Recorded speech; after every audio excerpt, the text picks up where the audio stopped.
Hello అండి. సుమిత్ర ఏంటి దీపన్ బయటికి గెంటేయడం ఏంటి? అసలు దీనికి కారణం ఎవరు? ఏం జరిగితే సుమిత్ర అలా చేసింది? వీడియోలో చూద్దాం పదండి. గుడిలో పూజ అయిపోయిన తర్వాత ఇక అక్కడి నుంచి ఎవరింటికి వాళ్ళు బయలుదేరైతే వెళ్ళిపోతారు.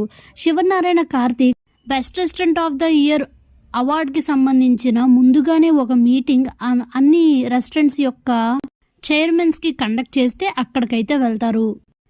ఇంతలోనే దక్షిణామూర్తి అలానే మాలిని కూడా అక్కడికి వస్తారు.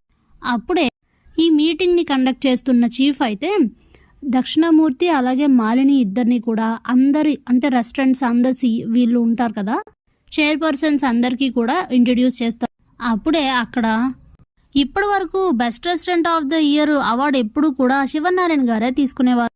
లాస్ట్ ఇయర్ ఆయన ఓడిపోయినా కూడా ఆయన మనవడే తీసుకున్నాడు, అది వేరే విషయం. కానీ ఈసారి కొత్త రెస్టారెంట్ వచ్చింది మధ్యలో. మరి ఇప్పుడే వచ్చి అప్పుడే బాగానే ఫామ్లోకి దూసుకొని వెళ్తున్న డిఎం రెస్టారెంట్ బెస్ట్ అవార్డు తీసుకుంటుందా, లేదంటే ఎప్పుడులానే జోస్నో రెస్టారెంట్ అవార్డు తీసుకుంటుందో చూడాలి. మరి మీరేమంటారు శివనారాయణ గారు అని అంటే అనడానికి ఏముంది, ఏం జరుగుతుందో వేచి చూడడం తప్ప చేసేదేముంది అని అంటే మీరేమంటారు దక్షిణామూర్తి గారు అని అడిగితే అనడానికి ఏముంది, ఇక నోటితో అనడం కన్నా చేతులతో చూపించడం మంచిది. మేమేంటి అనేది మా చేతల ద్వారా అందరికీ తెలుస్తుంది. మేము ఇప్పుడు ఇక్కడ రెస్టారెంట్ పెట్టడం కొత్త, కానీ ఈ ఫీల్డ్ మాకేం కొత్త కాదు. సో ఈసారి జోస్నా రెస్టారెంట్స్కి ఓటమి తప్పదనే అనుకుంటున్నాను మరి అని దక్షిణామూర్తి అంటే, అది కూడా చూద్దాంలే, ఎల్లుండే కదా అవార్డ్ ఫంక్షన్, అప్పుడే కంగారెందుకు అని అంటాడు శివనారాయణ. మీటింగ్ అయిపోయి అందరూ అక్కడి నుంచి అయితే వెళ్ళిపోతారు. ఇక వెంటనే ఆఫీస్కి వచ్చిన తర్వాత జరిగింది చెప్తాడు.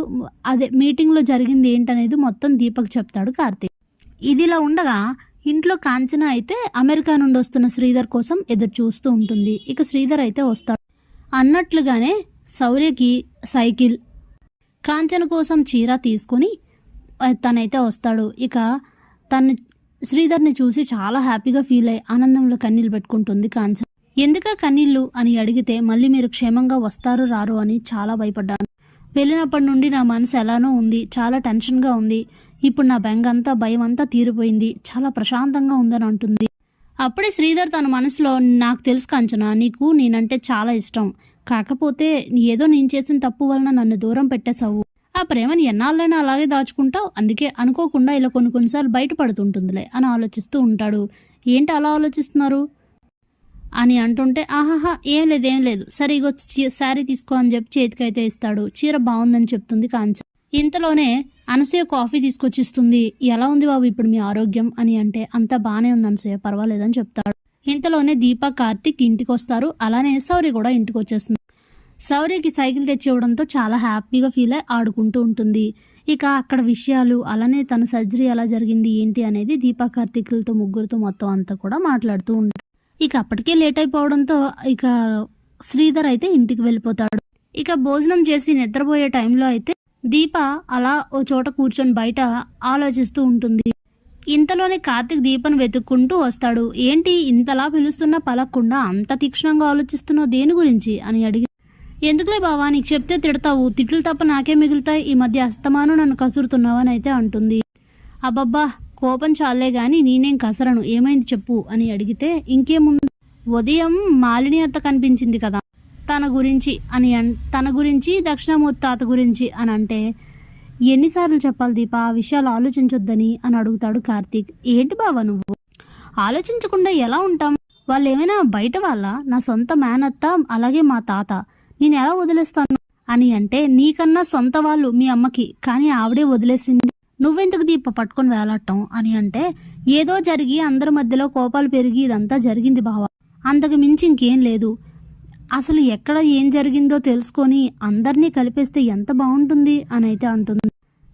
అంటే ఏంటి ఇప్పుడు నువ్వు దక్షిణామూర్తి తాత దగ్గరికి వెళ్ళి మాలిని పిన్ని దగ్గరికి వెళ్ళి ఏంటి ఏమైంది అని అన్నీ అడుగుతావు తెలుసుకుంటావు, కానీ ఆ ఫ్యామిలీకి ఈ ఫ్యామిలీకి ఉన్న గొడవలు తెలుసు కూడా వెళ్ళి వాళ్ళతో కలిసి మాట్లాడటం, అలానే ఇదంతా కూడా ఏ జ్యోత్స్న లాంటిదో దాని కంటపడింది అనుకో, తీసుకుని వెళ్ళి వెంటనే ఇంట్లో అగ్గిపుల్ల రాజేస్తుంది, పెద్ద బగ్గుమని పెద్ద భోగి మంటలా మారుతుంది. ఒక్కసారిగా మన జీవితాలు ఎటో పోతాయి.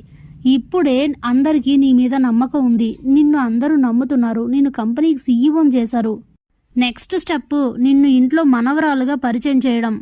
అది వదిలేసి నువ్వు ఇప్పుడు ఇలాంటి పనులు చేస్తే ఏమవుతుందో తెలుసా? ఎవరో అవసరం లేదు, మీ అమ్మే నిన్ను మెడ పట్టుకొని బయటికి గెంటేస్తుంది. జీవితంలో ఇంకెప్పుడు మా ఇంటికి రావద్దని చెప్తుంది. మళ్ళీ మొదటికి వెళ్దామా? మళ్ళీ ఎక్కడో ఎంతో కోపంలో ఉన్న అందరినీ మళ్ళీ ఇలా మార్చుకొచ్చాం కదా, మళ్ళీ ఆ స్టేజ్కి వెళ్దామా? ఇన్నాళ్ళు వాళ్ళని వదిలేశారు, మళ్ళీ ఇప్పుడు మనం ఆ విషయాలన్నీ తవ్వితే కొత్త సమస్యలు వస్తాయి దీపా, నీకెందుకు అర్థం కావట్లేదు అని అయితే చెప్తాడు కార్తీక్. దాంతో అమ్మో ఇప్పుడు ఇన్నాళ్ళే నేను మా అమ్మ నాన్నలకు దూరంగా ఉన్నానని బాధపడుతున్నాను. అసలు నేను దశరథ్ సుమిత్ర కూతురని తెలిసిన తర్వాత వాళ్ళకి ఇంకా దగ్గర అవ్వలేకపోతున్నాను, నేను బాధపడుతున్నాను. అలాంటిది మళ్ళీ ఇలాంటిది ఏదైనా జరిగిందనుకో ఇంక జీవితంలో కలవలేం. వద్దులే, నాకెందుకు వచ్చింది, బావ మాట వినడమే బెస్ట్ అనుకొని, ఏం లేదులే బావా, ఇక్కడతో ఈ విషయం వదిలే. ఎందుకు వచ్చింది? నాకు మా అమ్మ నాన్నల్ని వెంటనే కలవాలను, అమ్మా నాన్న అని స్వతంత్రంగా పిలవాలను, మమ్మల్ని అందరినీ తొందరగా దగ్గర చేయవా, అంత నీ చేతిలోనే ఉంది అని చెప్తుంది. నేను అలా చెయ్యాలి అంటే నువ్వు నేను చెప్పినట్టు వినాలి. దక్షిణమూర్తి తాతను కానీ మాలిని పిన్నిని కానీ కలవకూడదు, వాళ్ళతో మాట్లాడకూడదు అని అంటే సరేలే బావా అని చెప్పి అక్కడి నుంచి వెళ్ళిపోతుంది దీప. ఇక కార్తీక్ కూడా హ్యాపీగా ఫీల్ అయ్యి దీపని ఎలా అయినా కంట్రోల్ చేయాలి, తన్ని వాళ్ళతో కలవనివ్వకుండా చూడాలి, లేదంటే చాలా సమస్యలు వస్తాయి అని ఆలోచిస్తూ ఉంటాడు. Thanks for watching.